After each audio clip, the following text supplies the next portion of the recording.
World News Today, brought to you by Continental Radio and Television Corporation, makers of Admiral Radio, America's smart set.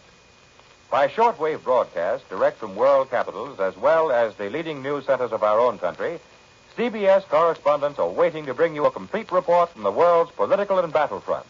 But first, here's John Daly with a summary of headline news as received in New York. It is clear now that the Russians look for more than the lifting of the siege of Stalingrad. They're out to smash the German armies.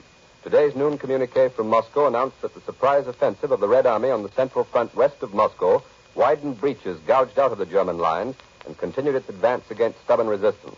How deep the penetration is was not stated in the noon communique, but a special communique issued earlier announced a breakthrough which isolated Velika Luki, 280 miles west of Moscow and only 90 miles from the old Latvian frontier. The statistics of the damage done to the Germans on the Central Front indicate that the successes before Stalingrad are being repeated. According to the Russians, 300 populated places have been recaptured on a breakthrough 20 miles wide. 10,000 Germans have been killed and 5 Nazi divisions routed. Perhaps even more important, 2 vital German supply lines in the area have been cut. One is the east-west rail line running from Moscow to Riga, the other a branch railroad running southwest from Velika Luki to the town of Nevel.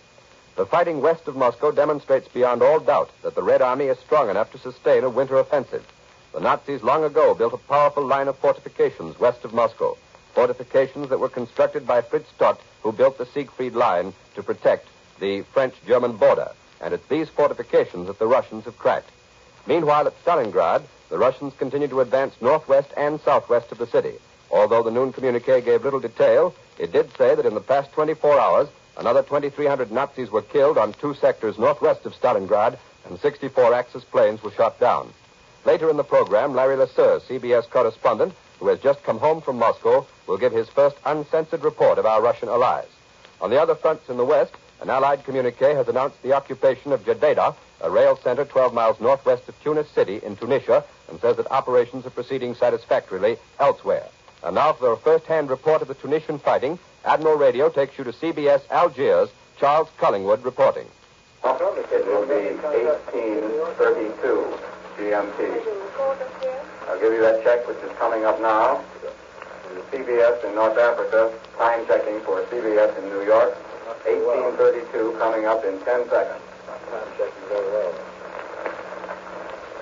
In 5 seconds, 4, 3, 2, 1, what? 55 now. That was 1832 GMT. I'll be going ahead in a minute and a half. Oh, thanks. Come on, New York.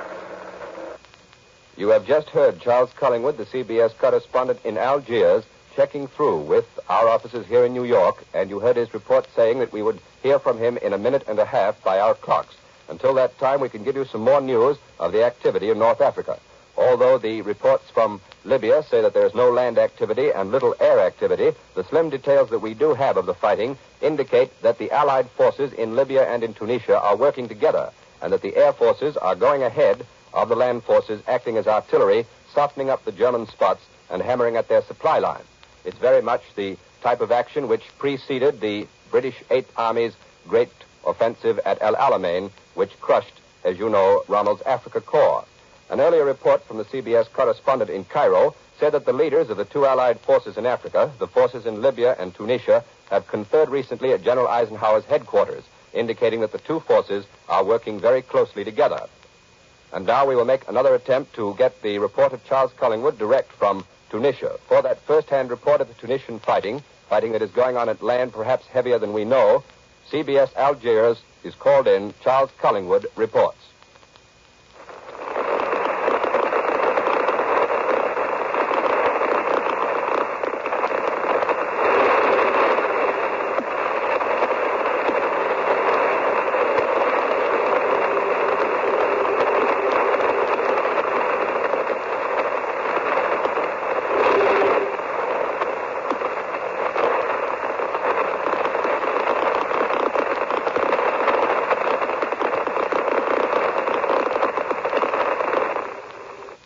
The signal from Algiers seems to have failed. Either that or technical difficulties are offering too much interference. We'll see if we can pick it up later on. Meanwhile, we take you to CBS London. Bob Trout reporting.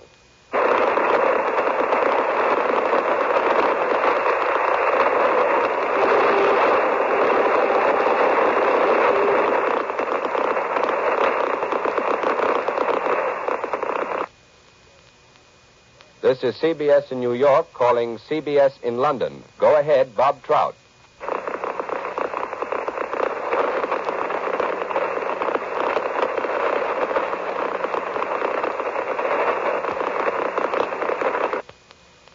We regret that the circuits with Europe seem to have failed for the moment. We will come back and try and pick them up again. Meanwhile, the news here at home is news of new activity in the Aleutians, where the Navy says the Japanese have reoccupied Attu. But the war news is shared here at home with a terrible tragedy in Boston. Fire swept through the Coconut Grove, a nightclub in the hub city last night, and up to the present it's known that 431 people lost their lives. It was the third most disastrous single fire in modern history. And now, for a report from our own capital, we take you to CBS Washington, Lee White reporting. It's been evident for some time past that we're fast approaching a manpower crisis and that very little has been done to avoid it. Congress has been doing a lot of talking, but adequate legislation has yet to be drafted. Meanwhile, it appears that President Roosevelt has decided to solve at least part of the problem by reorganizing his cabinet. Rumors of the past few days have been confirmed, at least to the extent that the President has offered the Department of Labor to Harold Ickes, now Secretary of Interior. If Mr. Ickes accepts, it's understood that he would assume control of both manpower and selective service, as well as routine labor administration.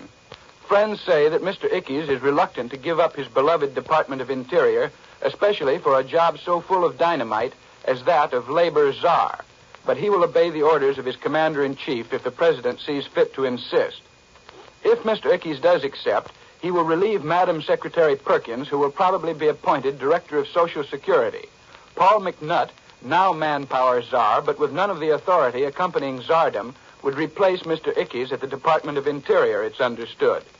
One reason for so much undercover negotiation seems to be that the Army is opposed to unified civilian control over both labor supply and the draft. General Somerville is said to believe that the Army should have control of both. But Mr. Ickes is said to have made it clear that he wouldn't consider taking over manpower control without similar control over the draft boards. He believes, and so it appears does the President, that labor supply and selective service are both integral parts of the same problem, that neither can be solved independently. This solution of manpower control is said to please both government officials and congressional leaders who've advocated centralized control for some time, but apparently it doesn't please the War Department. Advocates of the cabinet shift point out one further advantage to the plan of making Mr. Ickes czar of both labor supply and the draft. As Secretary of Labor, they say, Mr. Ickes would become a member of James F. Burns' Economic Stabilization Board, and thus Mr. Burns and Mr. Ickes would be vested with sufficient authority to coordinate manpower control with control over wages and prices. As John Daly has told you, the Japanese have succeeded in reoccupying Attu Island in the Aleutians. The Navy communique gives no details, but merely reports that flying fortresses on Thanksgiving Day bombed a small cargo vessel off the island. 3 hits were scored and the ship was sinking when last seen. Army fighters which accompanied the flying fortresses strafed enemy anti-aircraft installations on the island. On Guadalcanal, the Navy says, there's nothing to report except minor patrol activity incident to the consolidation of our positions. Yesterday, Solomon's time, United States aircraft carried out a night attack on enemy shipping in the Munda Bay area of the New Georgia Islands. Recently, minor enemy activity had been observed in this group, and Japanese destroyers had shelled several villages. A simultaneous War Department communique announces that Allied forces have occupied the rail center of Jeddah, only 12 miles outside Tunis, and operations are said to be proceeding satisfactorily around Mater, 25 miles south of Bizerte. Yesterday, the War Department says, we bombed the airdrome and docks at Bizerte, causing considerable damage. 10 enemy planes were shot down in dogfights over the city at a loss of only 2 planes of our own. The War Department adds that the enemy twice bombed Bonn yesterday. 3 out of a flight of 8 German bombers were destroyed, and later 1 out of 8 Italian bombers were shot down. I now return you to CBS New York and John Daly. Here in London, here in New York, we find that our circuits with Europe have been reinstated, and we will attempt to call our correspondents in Europe in for their reports. For the first of the reports from overseas, Admiral Radio calls in CBS Cairo, Winston Burdett reporting.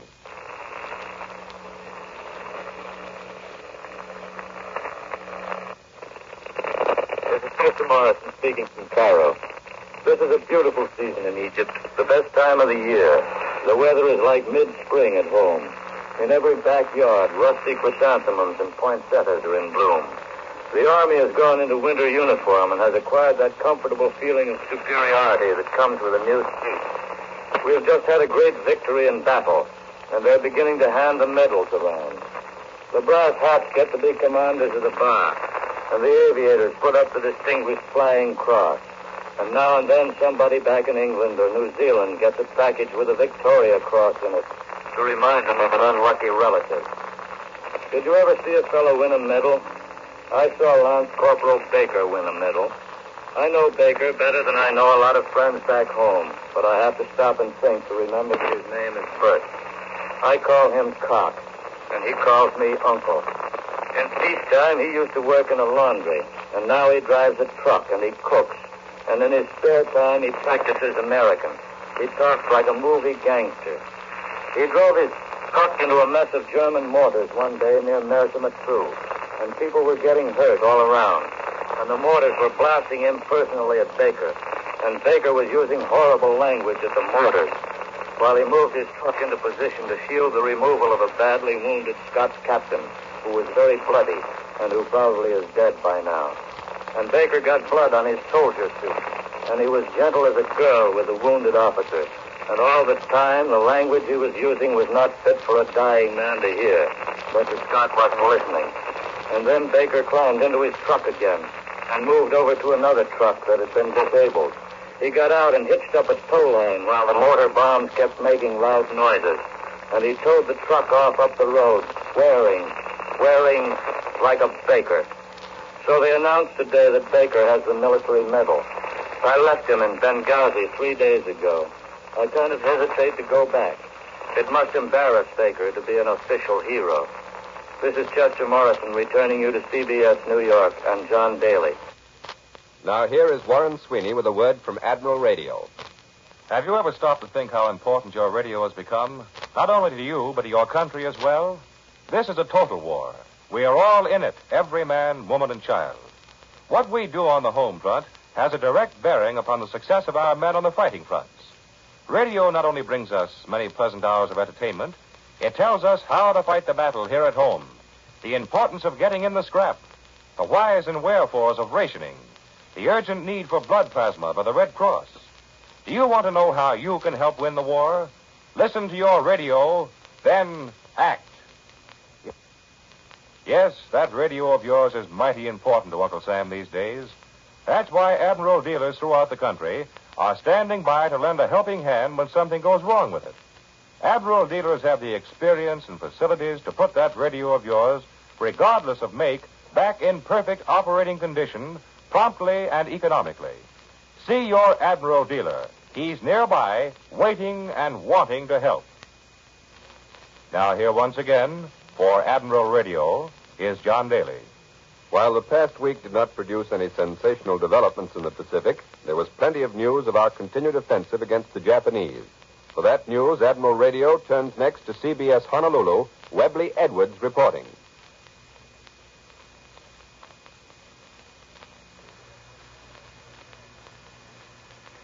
With the first anniversary of Pearl Harbor at hand, America can take new pride in her Navy as a result of the Pacific Fleet's recent major victory in the Solomons.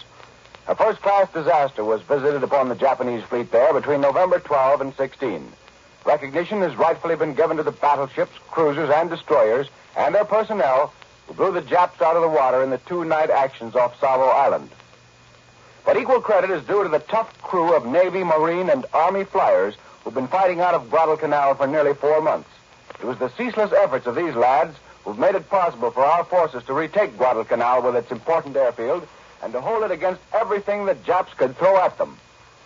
The success of their stubborn defense of our vital toehold on the road to Tokyo made our great sea victory possible.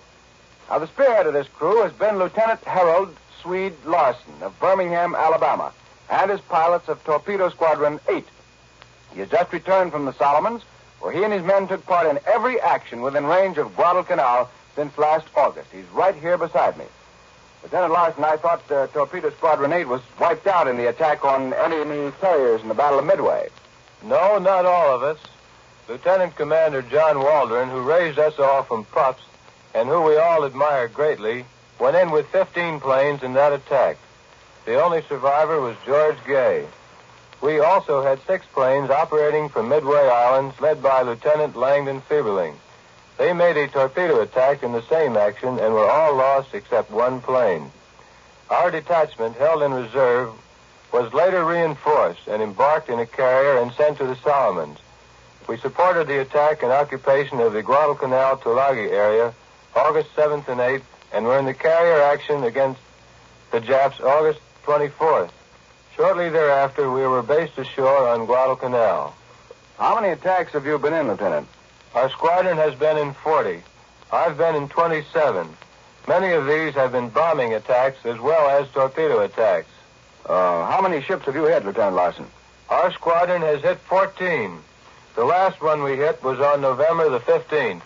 Well, that was after the 2 night ship battles all around Savo Island, then. Yes, the remnants of the Jap forces were then scattered up and down the groove and trying to escape to the north.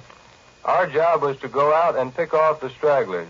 We hit a Congo-class battleship and a transport. Some days at Guadalcanal, we didn't fly. Other days, we made as many as 8 attacks. I'd like to introduce my executive officer, Lieutenant Bruce Harwood, a very capable pilot and admirably suited to the tough flying conditions we faced at Guadalcanal. Where's your hometown, Lieutenant Harwood? Claremont, California. My wife's in Coronado. Now, what about these flying conditions Lieutenant Larson mentioned? They're not so bad.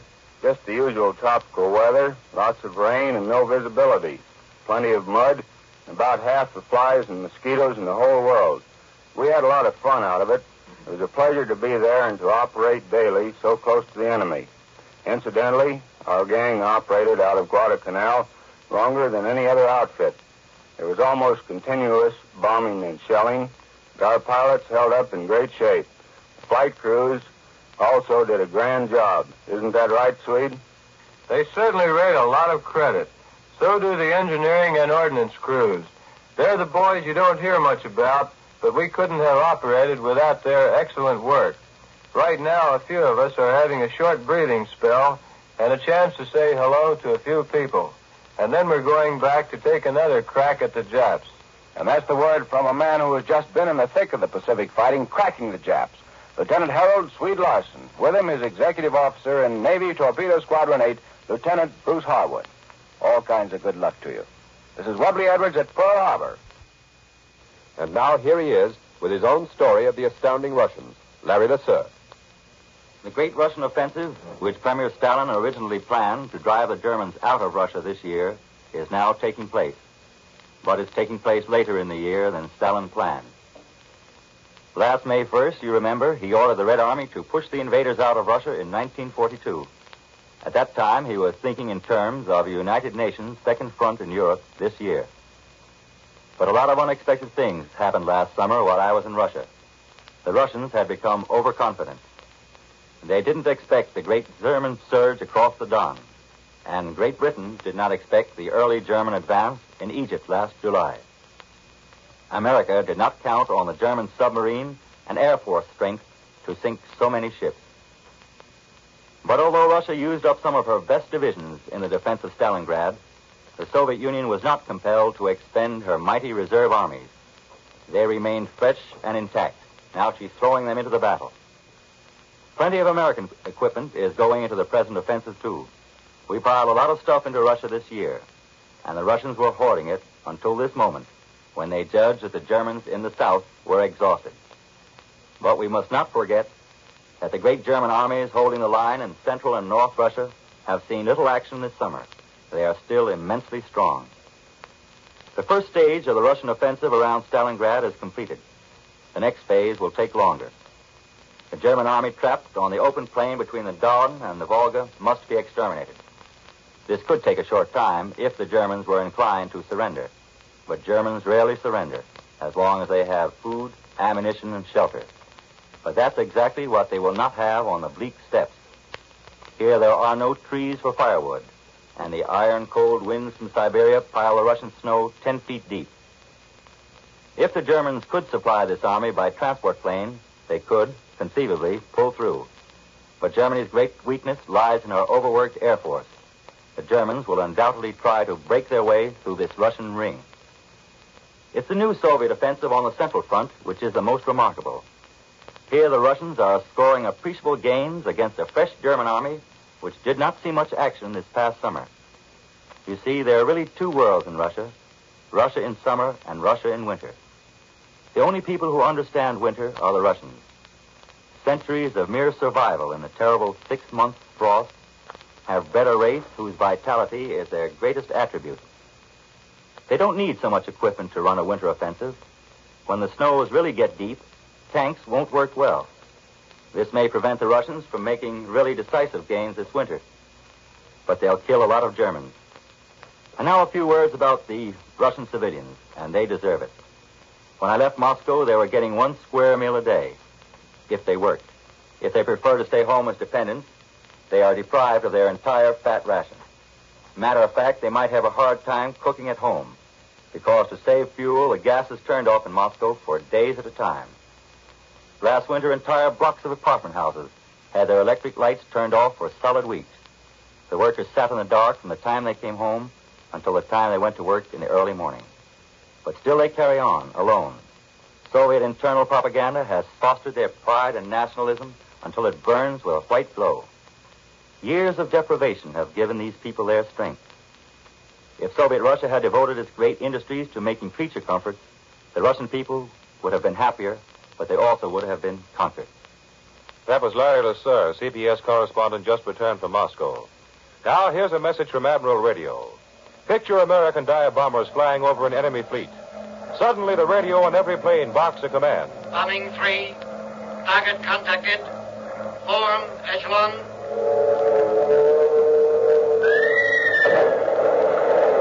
One by one, the planes peel off, dive, release bombs, and another Jap cruiser heads for Davy Jones' locker. Today, Admiral assembly lines are building the radio equipment which makes such coordinated actions possible. Equipment that gets the message through regardless of altitude, below zero temperatures, the crushing speeds of dive bombings. Every owner of an Admiral radio has proof in his own home of Admiral dependability. Dependability that made Admiral in peacetime the world's largest manufacturer of radio phonograph combinations with automatic record changes. When victory is ours, look again to Admiral for the finest in radio entertainment. To Admiral for America's smart set. World News Today is brought to you each Sunday at this hour by Continental Radio and Television Corporation, makers of Admiral Radio, America's smart set. Be sure to listen next Sunday when Admiral will again give you World News Today by shortwave, direct from the leading news centers of the world. In spite of what you may have heard or read, this country is critically short of rubber. That, not a shortage of gasoline, is the reason for gasoline rationing. So when rationing starts Tuesday, obey the spirit as well as the letter of the law. To do so is to help your country. Always share your car and go twice as far. This is the Columbia Broadcasting System.